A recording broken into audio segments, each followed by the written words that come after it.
Hello everyone, welcome back to my channel unique recipes by Jasmine. আজ আমি আপনাদের দেখাবো একটি অন্যরকম ভর্তার রেসিপি। আর তার জন্য আমাদের প্রধান উপকরণ হচ্ছে টাকি মাছ।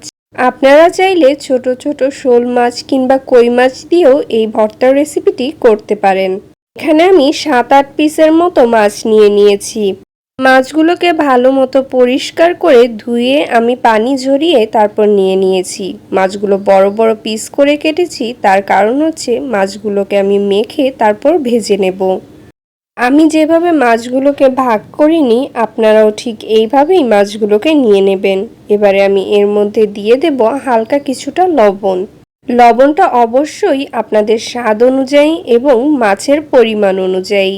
দিয়ে দেব হাফ চা চামচ পরিমাণ হলুদের গুঁড়ো। নর্মালি আমরা যে কোনো মাছ ভাজার আগে যেমন লবণ আর সামান্য হলুদের গুঁড়ো নিয়ে এটাকে মেখে নেই, ঠিক সেইভাবে এই মাছগুলোকে আমরা মেখে নেব।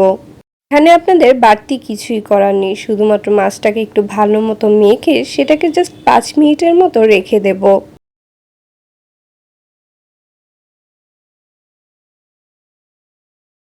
এবারে আমি একটি চুলার উপরে ফ্রাই প্যান বসিয়ে দিয়ে চুলাটা মিডিয়াম আঁচে রেখে তাতে হালকা কিছুটা তেল দিয়ে দেব। পরিমাণ বলতে গেলে প্রায় 2 টেবিল চামচের মতো সয়াবিন তেল দেব। তেলটা ভালো মতো গরম হয়ে যাওয়া পর্যন্ত আমি অপেক্ষা করব। তেলটা গরম হয়ে যাওয়ার পর আমি এক এক করে মাছগুলো ওই তেলের ভিতর ছেড়ে দেব।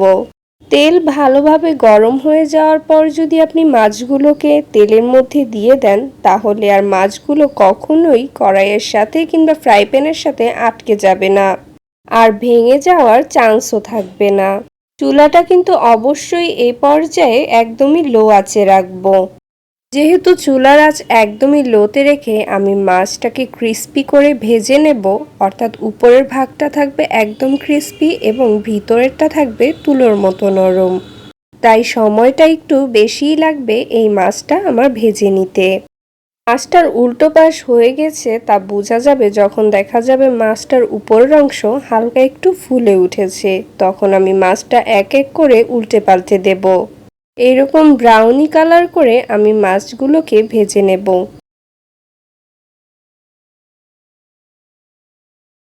মাছগুলোকে উল্টে দেওয়ার পর এগুলোকে আমি খুন্তি দিয়ে ভালো মতো চেপে চেপে তারপর ভেজে নেব।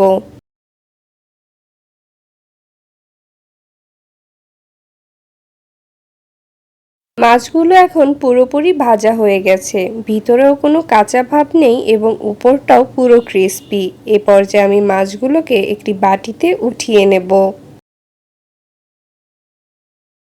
অন্যদিকে আমি একটি বাটিতে করে রেডি করে নিয়েছি দুটো মিডিয়াম সাইজের পেঁয়াজকে কুচি করে। এরপর নিয়ে নিয়েছি আমি 7-8টা পরিমাণ কাঁচামরিচকে তেলে ভেজে এবং পরিমাণ মতো কিছুটা লবণ আর ধনেপাতা কুচি। এই 4টা উপাদান দিয়েই আজকের ভর্তাটা আমি বানিয়ে নেব। মাছগুলোর মাথাগুলোকে আমি আলাদা করে নেব, কারণ এই মাথাগুলোকে এবং মাছের কাঁটাগুলোকে কিন্তু আমি ভর্তার মধ্যে অ্যাড করব না। কাঁটা কিংবা মাথা সহ যদি আমি ভর্তাটা মাখতে যাই, তাহলে এটা একদমই খাওয়া যাবে না, তাই আমি কাঁটাগুলোকে আলাদা করে নেব। আর মাছটা যেহেতু আমি ভেজে নিয়েছি, তাই কাঁটাটা আলাদা করতে কোনো রকম সমস্যাই হয় না। আমি সবগুলো মাছের কাঁটা মাছ থেকে আলাদা করে ফেলে দেব।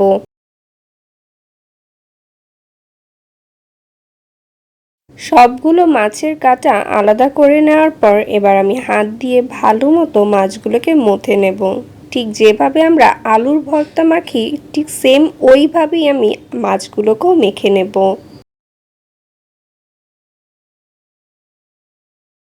মাছগুলোকে ভালো মতো মিহি করে মেখে নেওয়ার পর এতে আমি এক এক করে সবগুলো উপকরণ দিয়ে দেব। প্রথমে পেঁয়াজ কুচি, তারপর ভেজে নেওয়া কাঁচা মরিচ, এটাকে ভালো মতো হাতের সাহায্যে মথে তারপর আমি দিব। মরিচটাকে যে একদম মিহি করে ভর্তার সাথে মেশাতে হবে এমনটা কিন্তু নয়, হাতের সাহায্যে যতটুকু এটাকে মেখে নেওয়া যায় ততটুকুই মেখে নেব। এরপর দিয়ে দেব আমি এতে ধনেপাতা কুচি। সবকিছু একসাথে দিয়ে দেওয়ার পর ভর্তার উপরে এবার আমি ভর্তাটা ভালো মতো মেখে নেব। ধনেপাতার ফ্লেভারটা এই ভর্তার সাথে অনেক ভালো যায়। আপনারা অবশ্যই ধনেপাতাটা মিস করবেন না। এখন আমি হাত দিয়ে আরও কিছুক্ষণ ভর্তাটাকে মাখিয়ে নেব।